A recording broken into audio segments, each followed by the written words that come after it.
Hey guys, welcome back. I hope you are having an amazing day. Let's get right into the stories. The first one is an entitled People story. Moving into my new house was supposed to be a fresh start for me. After years of renting tiny apartments in the crowded city, I had finally saved up enough money to buy a little fixer-upper house out in the peaceful suburbs.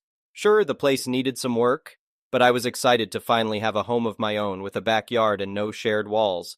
This was my slice of the American dream, or so I thought until I met my neighbor from hell, Karen. From the very first week I moved in, Karen was a thorn in my side. She seemed to watch my house with an eagle eye, quick to scrutinize even the smallest changes I made. At first, it was just passive-aggressive comments about my landscaping choices, or the color I painted my door. I didn't think much of it until the day a police cruiser pulled up outside my house. Confused, I greeted the officer who informed me there had been a complaint filed about construction being done on my house without proper permits. I assured the officer all I had done was build a small raised garden bed, hardly a major construction project. He apologized for bothering me and went on his way. A few days later, I ran into Karen outside and she offhandedly mentioned how disappointed she was the police didn't give me a citation. That's when it dawned on me. She had called them with the bogus complaint. When I confronted her, she claimed it was just a concerned neighbor looking out for the community. Over the next few weeks, the police visits increased in frequency over the most minor and ridiculous infractions. Karen called them when my grass grew half an inch too tall. She reported my parked car as an abandoned vehicle. Even something as simple as having friends over for a backyard BBQ elicited a noise complaint call. Each time the police showed up, they were apologetic for having their time wasted. A few officers even confided to me they knew exactly who was behind these frivolous calls. Apparently, Karen was notorious in the community for harassing anyone she deemed wasn't living up to her standards. As head of the Homeowners Association Board, she took her self-appointed authority to extremes. While it annoyed me to have to deal with the constant badgering from both Karen and the police arriving on her bogus claims, I still tried to keep the peace. I started ensuring I followed every homeowners association rule to the letter, not wanting to stoke the flames.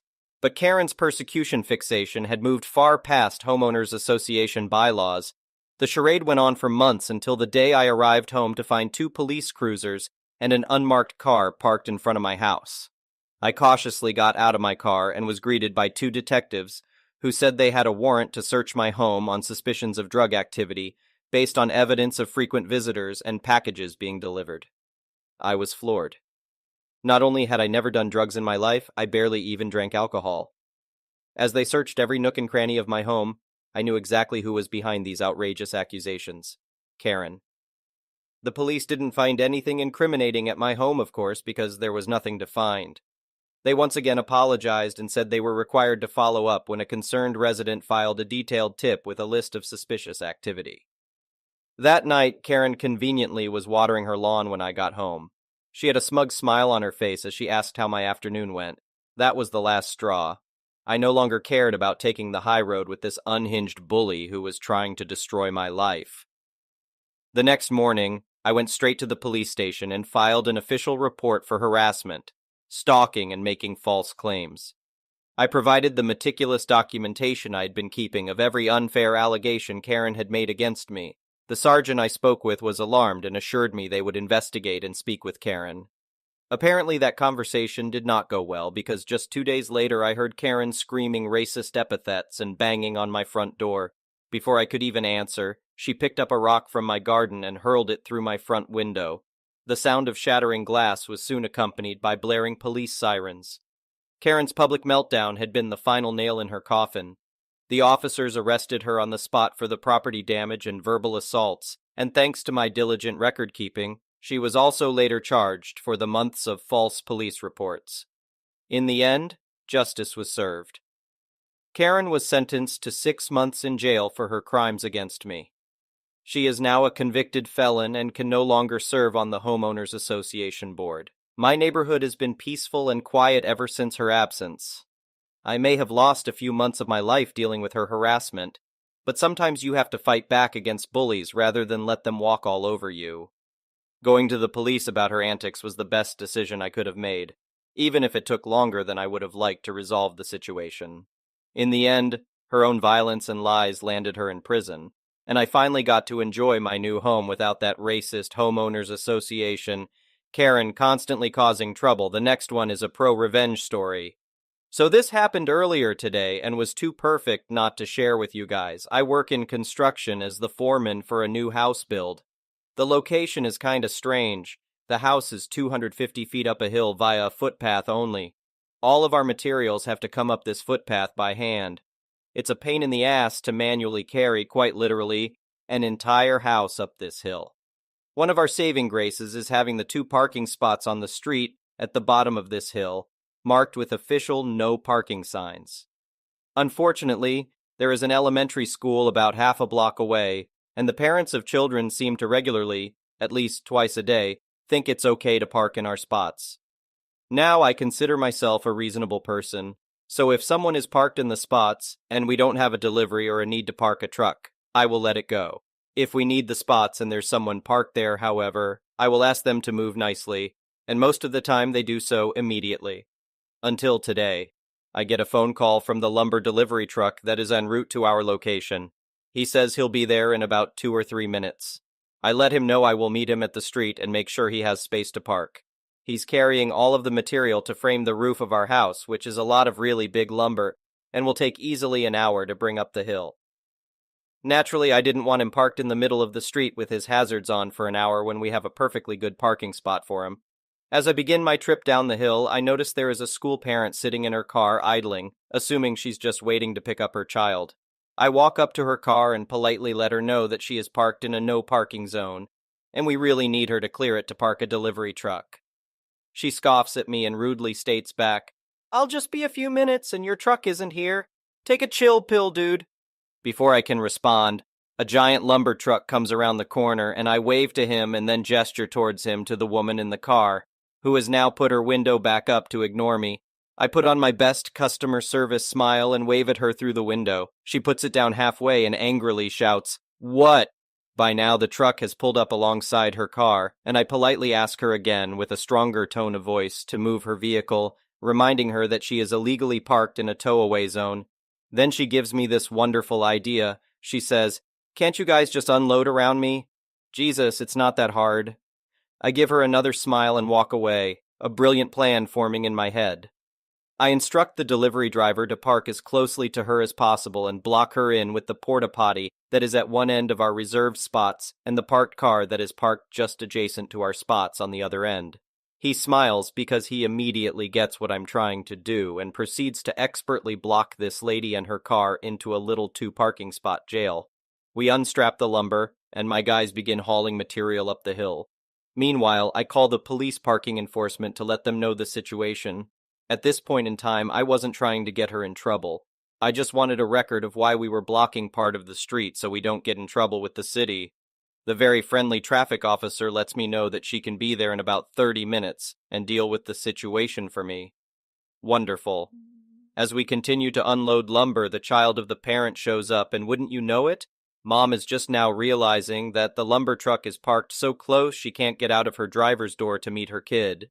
She awkwardly clambers across the inside of her car and stumbles out the passenger door, shooting glaring looks at me and the truck driver in the process. She loads her kid into the back and then begins to realize that she has no way of leaving. She comes storming up to myself and the driver and states, "I'm in a big hurry. You need to move your damn truck right now so I can go." Before I can respond, the driver gets a grin on his face and says, "Ma'am, in order to unload the lumber on the truck, we had to unstrap it, and per our company policy, I'm not allowed to move the truck with any unsecured load on it. Sorry." This sends her into near aneurysm levels of blood pressure. Meanwhile, I can barely contain my laughter. "Forget your policy, I have somewhere to be," she barks back at him. At this point, with impeccably convenient timing, the parking enforcement officer shows up and parks behind the truck. She doesn't see the officer arrive, and while the officer is still getting out of her vehicle, I just casually say, "Can't you just pull out around it? It's not that hard." With the biggest crap-eating grin I've ever had, I watch as she realizes that I just used her line on her. "Forget you!" she yells and storms back to her car and angrily clambers back in through that passenger door and into the driver's seat. At this point, the officer is walking up to myself and the driver. Before she can even introduce herself, the mom in the car slams it into reverse and stomps on the gas. crashing into our porta potty and knocking it over, and then throws the car into drive and tries to mount the curb and drive on the sidewalk. The officer, driver, and I are staring in disbelief as she gets halfway over the curb and gets stuck. I can hear her screaming obscenities over the idling truck from inside her car. The officer promptly walks up to the door of the car and orders her out. My favorite part of the entire thing is watching her face go into shock as she realizes she just did all of that in front of a police officer. She gets slapped in cuffs as the parking officer calls for a second unit, and she is promptly sat on the very curb she tried to drive over. She sits on the curb yelling to the now two officers about how we told her she could stay there and that we never asked her to move. The traffic officer responds that she was the one who was originally called when she first refused to move, and that she already knows what's going on. While myself and the driver are giving a report to the second officer, my guys finish moving the remainder of the lumber, and the driver finishes his statement and takes off to go back to the yard. By the end of the ordeal, she was arrested, charged with child endangerment. Her kid was in the back of the car the whole time, reckless driving, destruction of property, the porta potty, and driving on a suspended license. On top of all that, she also got her car towed. The kid went home with his grandma, and she went to spend some quality time in a cell. I never expected her to actually heed my advice to just pull out around it, but I think next time she'll probably think twice about parking in a tow-away zone if she ever gets a license again. The next one is a petty revenge story. So I was hired to make an advertisement for this cosmetic startup. I normally don't accept local clients because I have had a lot of crappy experiences with them, but this client sounds like she's willing to pay for my services, so I accepted her. I didn't charge that much, only $60 per week. On average, I charge foreign clients $300 per week. The first 2 weeks were good. She provided me with all the materials I needed to make an effective advertisement, despite her limited budget. However, we started having arguments in the third week. She suddenly demanded that our ads should have at least 1,000 clicks per day, which is absurd because her budget only allows for around 1,200 reaches per day. I told her that for it to be possible, she should increase her budget. Suddenly, she called me a fraud, despite my ads receiving at least 300 clicks per day. And now she refuses to pay me. For the past 2 weeks, she has been ignoring my calls. This weekend, I think she has blocked my number. Stupidly, she didn't remove me from her page, so I decided to be petty. Her ads are still running, so I changed them. I replaced the pictures with a text post that says, "Don't buy from this." The owner refused to pay me my salary, and irate VA she called a fraud for not meeting her absurd expectations. I also included screenshots of our conversation to back it up. I did it last night, and I'm sure she will contact me any moment now. But I'm done with her. That $120 she owes me is hers to keep. As for me, I'm not accepting local clients anymore. I'm just done with them. Update. So yesterday, around 4 p.m., I checked the ads, and apparently, they reverted back to the original ones. Then a few moments later, my account now says, account error, which means the payment method has been canceled. I felt frustrated because I'm still not done being petty, so I posted my story, anonymously, on a group called Social Media Marketing Philippines, as a way to vent out and subtly warn potential VAs that she might hire. Naturally, people in that group are on my side. This morning, I finally got a response from her. She's angry. Apparently, she saw my post and threatened to sue me for defamation. Note: I didn't specify which startup it was. I only mentioned it's a cosmetic company, so she has nothing to base her case on. However, I have receipts showing that she hasn't paid me, and I told her that even though we have no written contract, our chat, which I kept, can be used against her.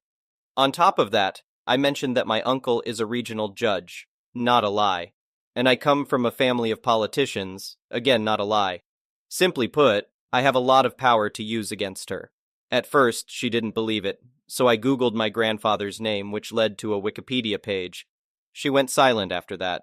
After probably an hour, I sent her a message telling her it doesn't have to end this way. All she needed to do was pay the wages she owed me because otherwise I could use my family's influence to make sure her business goes bankrupt. She immediately sent me my salary. I thanked her and then blocked her. The next one is a malicious compliance story. I used to work for a big IT consulting company notorious for not paying overtime. I worked for a client's migration project for almost 1.5 years, leading the functional migration team. The three of us worked for the client for 3 years before the start of the migration project, so we knew the data we had to migrate, all the nuances, and 2 weeks before the migration date, 99% of the data was already migrated and validated. We only dealt with day-by-day new data in the last 2 weeks. Another manager who outranked me became extremely angry about our calmness because the part she led was behind schedule due to bad scheduling, and everyone was being overworked because of her mishaps. Come migration date, Saturday starting at 9 a.m., everyone was expecting long hours of work, but we clocked out at noon with the data validated by the client and the go-ahead signed, sealed, and delivered. My team received a written commendation from the client. The manager's team spent the entire weekend there. She received a complaint letter from the client. The manager complained about us and made me and my senior analyst spend the next month waiting for incidents/bugs/complaints. We received 5 in the whole month. My senior analyst spent 8 hours a day studying a new language, and I took the chance to update my CV, I wanted out, and help a couple of former colleagues who needed to solve bugs and problems within the manager's team responsibilities. A couple of weeks later, it was evaluation time. At the IT company, everyone was graded from A to D. A was exceeding expectations, D was you're out of here, B was good, and C was pretty much I'm starting to think you might not be good to work here. Given the commendation from the client, I was expecting an A. However, my evaluation was done by the manager and my mentor, a close friend of the manager. They gave me a C because we didn't see any pressure in your work and you certainly lack motivation. I complained and took a long overdue, already planned month-long vacation. This was in June. After that, when I returned to work, I was assigned to a project with another client, led by the manager's husband. He wanted me to prepare 122 integrations with different systems in 4 months. I told him that in the previous project led by his wife, they took 2 years to have 12 integrations ready, but I would give it a shot. I even emailed him the planning where it clearly showed the time they took. 2 of those months were July and August, months when pretty much everyone at the client goes on holiday. The manager and his wife also went on holiday for almost all of August. I spent those 2 months chasing people around the client's office, but starting in September, 6 integrations were closed, and 6 more were almost closed pending validation. The manager came back from holiday and was furious. He called me a slacker and started telling me that his wife was right, that I lacked motivation, and that I would need to work until midnight for the rest of the project to make up for lost time. And I said, no, I won't work an hour more than what you're paying me. I told you that your expectations were unrealistic, and you went ahead with them anyway. He went ballistic. I replied, I just lack motivation to work on your project. I want out of the project. I was out of the project in no time. I got a call from my mentor. She said they were considering firing me without pay because of this. I told them about the unrealistic planning. She said that I was being unrealistic and that the planning was good. I produced the email I sent the manager. My mentor went quiet. A minute later, she told me, what do you want?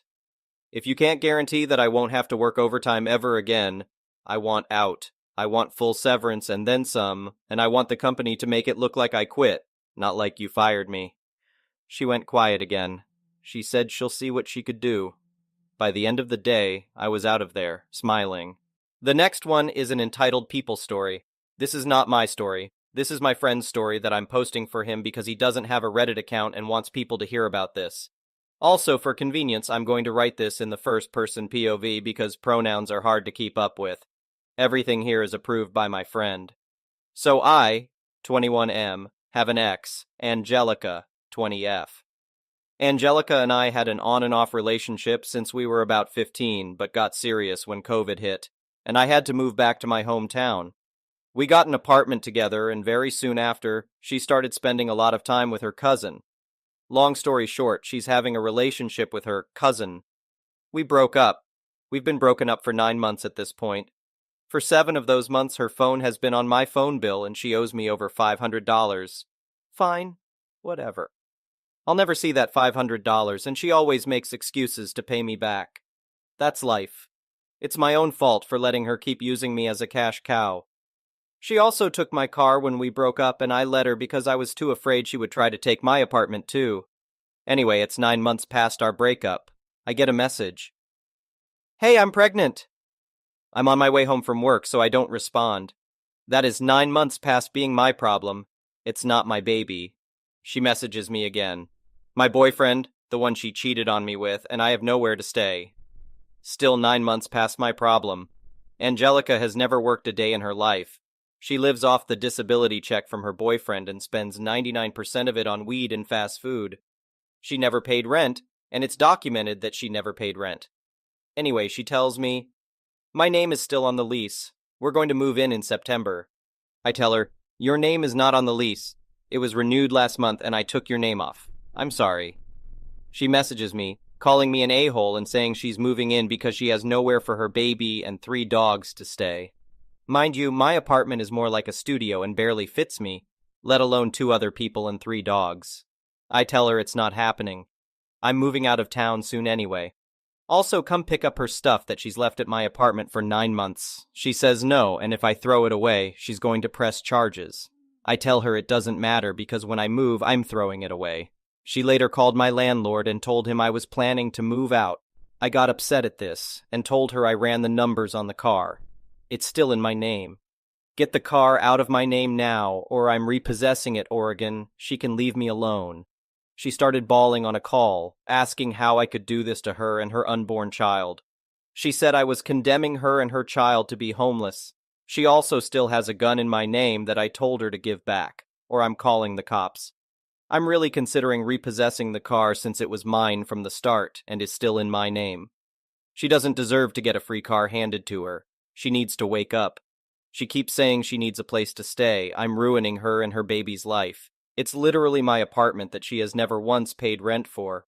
I don't know how she thinks she's entitled to just live in my apartment with the guy she cheated on me with and 3 dogs. I hope the baby ends up okay. It's not its fault its mother is a spoiled brat, but I also hope being homeless and carless wakes her up. Tiny update. My friend said his ex is coming to pick up her stuff tomorrow and return the gun. If he gets shot, I'll let you guys know, I guess. Update. She and her boyfriend, fake cousin, came to my friend's apartment, returned the gun, and picked up her stuff.